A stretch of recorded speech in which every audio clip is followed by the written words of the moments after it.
আমরা ওই পুলিশ সদস্যদের, বাংলাদেশ পুলিশকে একটি কথা স্পষ্ট করে জানাতে চাই, ওই খুনি হাসিনা বিগত 16 বছরে আপনাদের এই প্রতিষ্ঠানটিকে টিস্যুর মতো ব্যবহার করেছিল।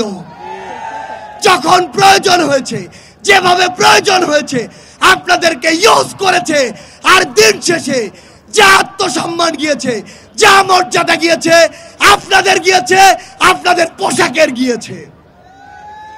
কিন্তু আজ এই অভ্যুত্থান পরবর্তী সময়ে আপনাদের ওই পোশাকটিকে যদি ওই খুনি হাসিনার দোসররা কিংবা অন্য কেউ কিংবা অন্য কোন গোষ্ঠী অন্য কোনোভাবে ব্যবহার করার চেষ্টা করে, তাহলে আপনাদেরকে এক সময় আস্থা করে নিক্ষেপিত হতে হবে।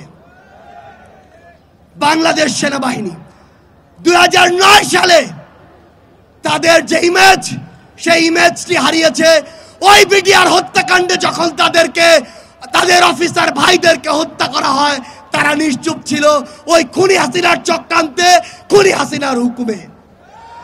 ওই শাপলা চত্বরে যখন আমাদের ভাইদেরকে বিভিন্ন ট্যাগ দিয়ে উগ্রপন্থী বলে হত্যা করা হয়েছিল, তখন যখন বাংলাদেশ সেনাবাহিনী তাদের জায়গা থেকে ওই তাদের পাশে দাঁড়ায়নি, প্রতিবাদটি করেনি, তখন তাদের ইমেজের ক্ষুণ্ণ হয়েছিল।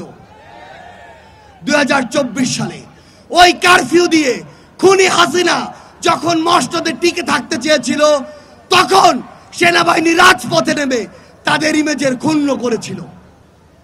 কিন্তু এই 24-এর অভ্যুত্থানে 5ই আগস্টে ওই খুনি হাসিনার হুকুমে এদেশের গণমানুষের উপরে গুলি না চালিয়ে, বুক ঝাঁঝরা না করে জনগণের পাশে দাঁড়ানোর জন্য সেনাবাহিনী তার পুরো আত্মসম্মান আবারও ফিরে পেয়েছে।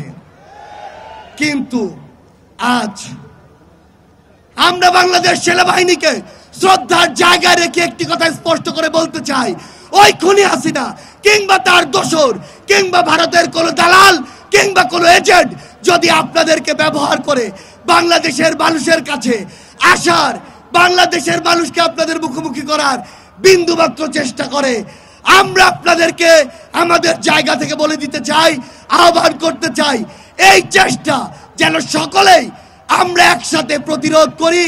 আপনারা যেন আপনাদের জায়গা থেকে এমন কোন চেষ্টা বাংলার মাটিতে সফল হতে না দেন।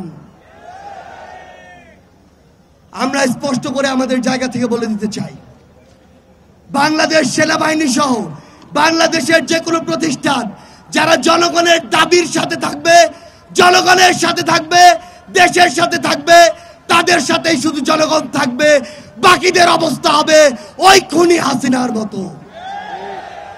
ভারতকে একটা কথা স্পষ্ট করে বলে দিতে চাই, ভারতের সাথে বাংলাদেশের সম্পর্ক তখনই হবে যখন ভারতের সাথে বাংলাদেশের সম্পর্ক হবে সম্মানের, যখন ভারতের সাথে বাংলাদেশের সম্পর্ক হবে সমতার। কিন্তু ওই ভারত বিগত 16 বছরে দেশের সাথে দলের যে সম্পর্ক করেছিল, ভারতের সাথে আওয়ামী লীগের যে সম্পর্ক করেছিল, সেই সম্পর্ক যদি আগামীতে তারা স্বপ্ন দেখে, সেই সম্পর্ক এই বাংলাদেশে আর কোনোদিন সফল হবে না। আমরা একটি কথা স্পষ্ট করে বলে দিতে চাই, এই বাংলাদেশে হিন্দু, মুসলিম, বৌদ্ধ, খ্রিস্টান, আমাদের পাড়ের ওই আদিবাসী ভাইরা আমরা একসাথে থাকবো, একসাথে লড়বো।